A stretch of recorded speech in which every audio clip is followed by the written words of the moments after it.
Isn't it quite amusing that we truly don't know how much we might miss or love something until we no longer have it? I miss coffee.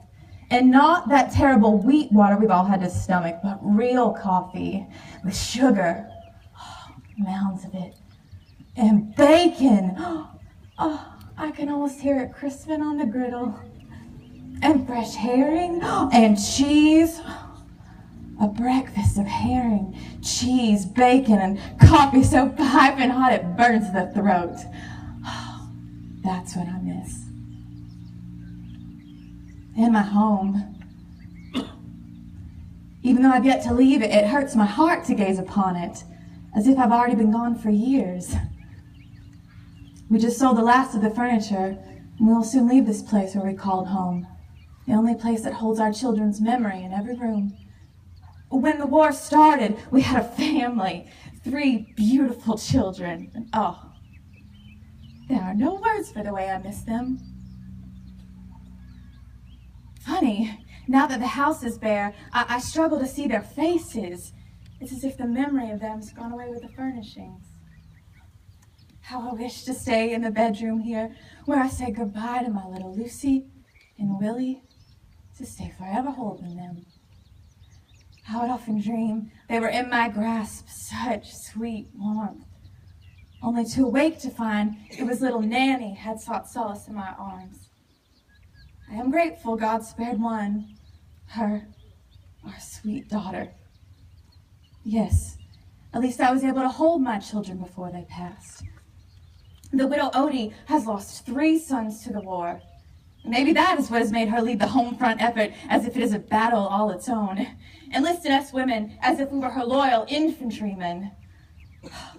I feel as if I have fought as bravely as the soldiers, as do many of us wives, mothers, and daughters. I have made coffee and biscuits for thousands of soldiers, cut bandages, filled bed ticks with straw for the hospitals. When we heard that the men were arriving with frostbitten feet, having had to march barefoot in the snow, we immediately set upon knitting hundreds of thick wool socks for them. Yes, we have our own war at home here. Even waiting for the mail to arrive is as if I'm on the battlefield, tense in my hiding place, both elated at the thought of a note from my sweet Charles, and terrified that I will instead find some letter from a mournful nurse in a hospital describing his final moments. A letter like countless others we ladies in the hospitals have all had to write for the men whose hands we've held as they took their final breaths.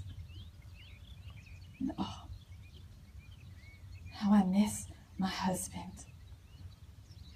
I try to be brave and help with a cause, but I have lost everything.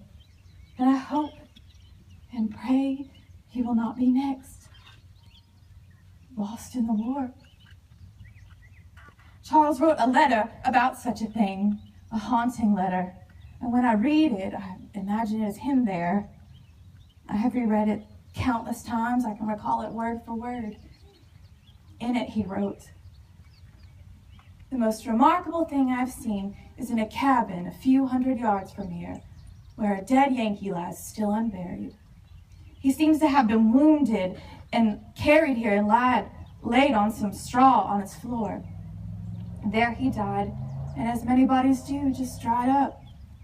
For the cabin was between the 2 lines, and neither side could get to him to aid him or bury him.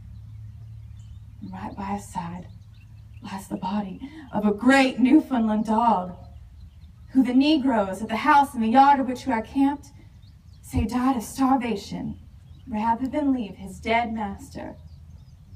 Master and dog lie there together, strangers in the land of their enemies, unburied and unwept, and perhaps far in the north, he has some little girl like our Nanny, who's hoping for her father's return and of picturing the joy of having him back and of romping with a faithful dog. War is a sad thing. My husband tells me the war will not soon be over, but in my heart, we've already lost. We have lost everything. Confederates, Yankees. There could never be a victor now. Yes, I miss those things I took for granted when I had them. I miss the time when we did not hate, when we were not starving, when we had clothes and shelter, and all of our loved ones were in our arms. Yes, I miss most of all the time before